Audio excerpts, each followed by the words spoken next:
اعمال میں اخلاص کے نہ پائے جانے کے اہم ترین اور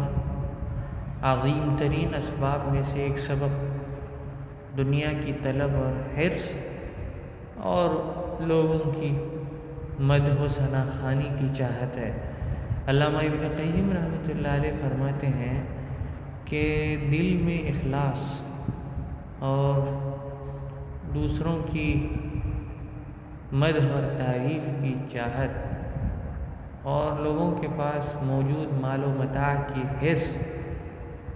اس کا جمع ہونے کا مطلب ہے پانی اور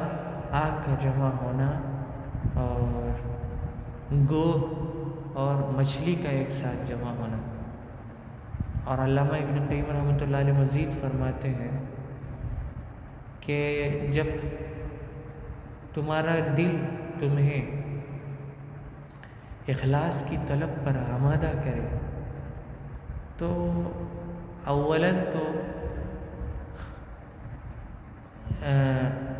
اپنے دل میں موجود حرص اور لالچ پر اپنی توجہ مرکوز کر کے اس کو ختم کرنا پڑے گا اور اس کو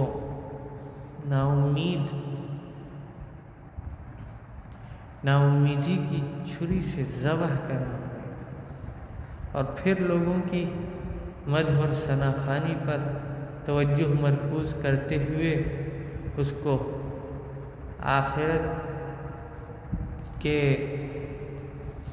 با اخلاص عاشقین آخرت کی زہد کی طرف ان دونوں چیزوں یعنی مدح اور ثنا کو چھوڑ دینا پڑے گا، اس سے لا تعلق ہونا پڑے گا۔ اور جب تم حرص اور لالچ کو ذبح کر دو گے